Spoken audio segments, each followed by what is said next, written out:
time to do our Superman costume analysis, looking at Christopher Reeve's costume. We were supposed to do this last week, but we got the David Corenswet costume, so we did that then. And now we move on to the 1978 classic Superman the movie and Christopher Reeve's costume there.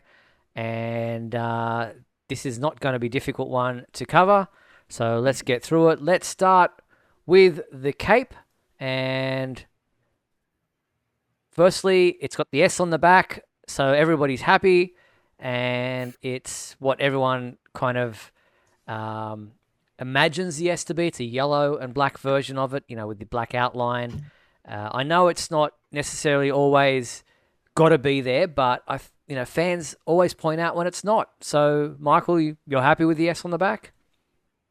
Oh yeah, this is what I think of when I think of the S on the back in live action.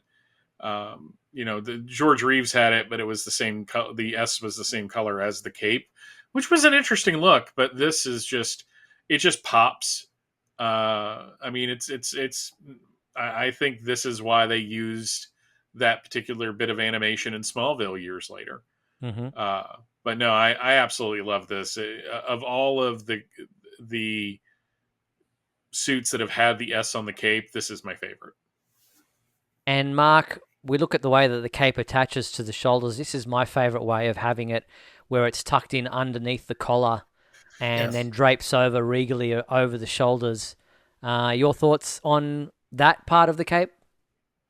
That will, like you said, under the shoulders. That's classic Superman. I think it's the right length.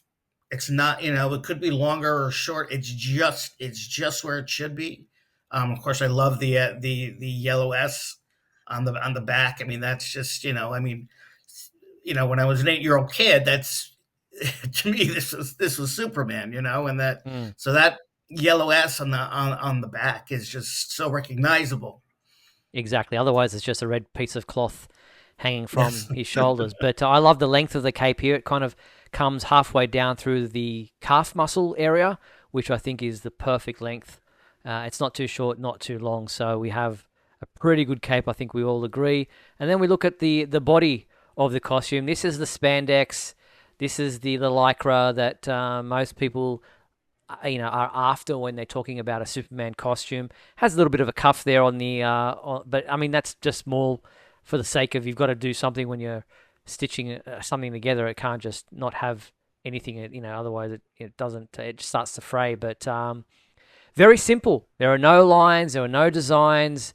It is a testament to Christopher Reeve's physique that he was able to pull this off with really nothing else.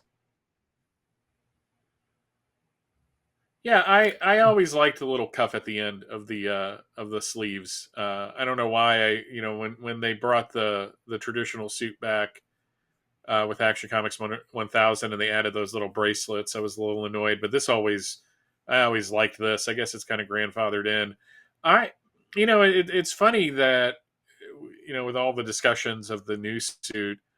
And people saying, why can't they just do this? I don't know how well it would look in HD, but I think it's a sharp looking costume, and I think they managed to not only make us believe a man could fly, but they also managed to make us believe that somebody could wear that outfit and it not look silly. Yeah, exactly. And Mark, the fact that it's very simple as far as just blue material, it does just scream Superman. There's nothing more to it. It's just straightforward. There aren't any embellishments, that like they want to do today. But it's just classic, kind of just very simple, straightforward. Yeah, you could absolutely. see Martha sewing this together. Yes, you can. Even though I don't think she did in the movie, but anyway. No. But yeah, it is, and also, and I don't want to say it's gimmicky, but later on, they had like little S's to make up all the S and little S's on the costume, and this and that, and it's like, fine, but that's not needed. I mean, this is just, it's the right color, the right material. Just, you don't need anything extra on this. Yeah, and interestingly, the color was an issue for the blue screen that they used in 1977 when they were filming this, because they didn't have green screen; they were using blue screen. And so, in some versions of the film that you've seen, especially uncolor corrected, it's very turquoise, but here it's the perfect color. And then you've got the S shield. If you're going to point anything about this costume not being 100% perfect, the S is very rough in its, not the classic S that we've, the trademark S, but it's still very much the S. It's just, it's more, I don't know, it's not rough in that it's just kind of not symmetrical, if you like. Yeah, I've always kind of felt that way about it, that it looks hand cut. Yeah. Like not like they didn't use any kind of tool. Well, but obviously they had to use some kind of tools to get it all together. Uh, it's always been the part of the costume that distracts me at times. Because different versions of the costume, the S seemed to kind of shift a little bit. There wasn't one single vision of it. Uh, but I think that just speaks to the fact that it was made by hand. So and they're stitching it onto spandex, which I'm sure presented its own problems. But yeah, Mm. I'm kind of with you, Steve.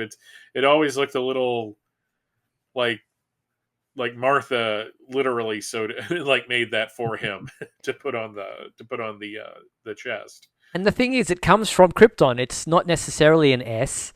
It is the House of L symbol, and we saw other symbols on Jarrell's comrades there in the Science Council. But obviously it is an S to us. But yeah, that was the only thing. Mark, are you with us, or are you a big fan of this style of S? I've always really liked this S. I mean, I always felt it was, as close to, the comics as they can get. I do think, and maybe I'm wrong, I do think maybe it's a little too large. Okay. I mean, I don't know, because I don't like a small S, but at the Mm. same time, it just, looking at it the way we're looking at it, I mean, it just, it just looks very big to me. And Okay. I'm not saying it's a bad thing. Yeah, I can see I don't that. know. I I think, understand. if you look, like, we'll use the comics. If you look in the comics, you can tell it's a little bit smaller. Okay. But Interesting. Yeah. unfortunately, certain versions they went too small. Yeah. But True. other than that, I've always loved the S. All right, then we move on to the trunks. To me, these are the perfect style that you would want for the Superman costume. The red trunks, yellow belt buckle, straightforward. There's nothing much to it. And I know there was a lot of discussion about the cod piece underneath, but to me these are the trunks, straightforward. Yeah, no notes there. I always loved the way the belt buckle looked, and that's what Byrne drew on his version of Superman as well. It's right out of the comics, so yeah, no complaints here. Mark, any Same here. comments? No, No, same. Okay. same here. This is just the classic trunks, the way I always remember them, the way I always, probably like to see them in most versions. It's just this just is Superman for me. Yeah, agreed. All right, then we look at the boots here. They probably go up a little bit higher than, or maybe they just stick out a lot more than, doesn't really form fit to his calf muscles, and maybe that's a design of the material. But I love the way that they're shaped, and the way that there's a V shape at the beginning, at the top of it on the shin area, and the boots in general just look pretty good, but maybe just a little bit high for me a little bit lower probably, but yeah, all in all, I can't complain about the boots, Michael.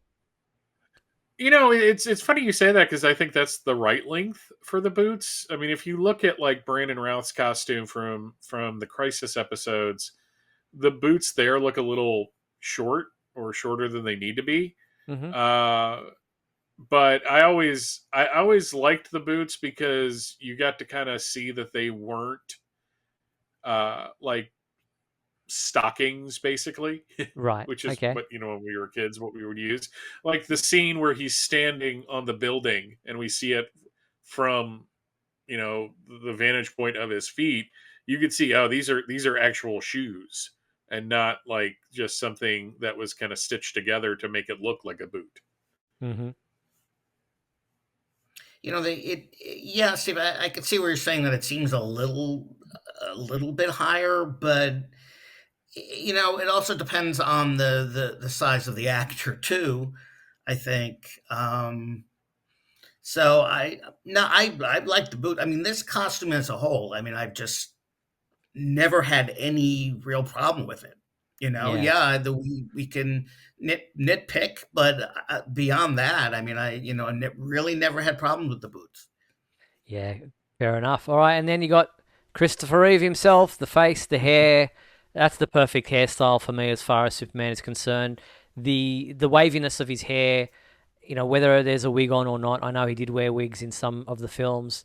It's just a natural S there falling on his forehead. It doesn't look, you know, forced at all. And look, the man himself, it's the square jaw, the blue eyes, the good looks, the great smile. Like you just even at the end of the movie there, where he looks at the camera and smiles, it's just enough to now knowing what the poor man went through that it brings a tear to the eye. My favorite thing about the hair is that it was obvious that they were kind of going from the Neil Adams kind of look for the character if they were looking at the comics because he's got sideburns. Yes. And I know that's a little thing, but it's one of the few things that both dates and makes this kind of timeless. I always loved the way his hair looked. I love the S curl. He's got the strong jawline. He's got very blue eyes that were contacts, but at least they went that far, and like some Superman. But yeah, he was like his face. You looked at that and you thought, yes, that looks exactly like Superman. Yep. There's not much to say for me. This is Christopher Reeve. I mean, yeah, the curl it's not obvious, but it's a Superman curl. The hair, the eyes, everything. I mean, when I first saw this guy when I was a kid, I was like, wow, that is Superman. And I Hmm. and I still agree with that. There's nothing wrong with this look at all. Agreed. Agreed. So if I'm going to give it a rating out of 10, for me, it's a 9 out of 10. Yeah, I'm same. I'm 9 giving out of it 10. I'm giving it a solid 10. Cool. There you go. All right. Well, that's the Christopher Reeve Superman costume analysis. Hope you enjoyed that, folks. We move on next week to look at Dean Kane's Superman costume, and there were a few kind of variations there. So we'll try to pick out the best and touch on that next week.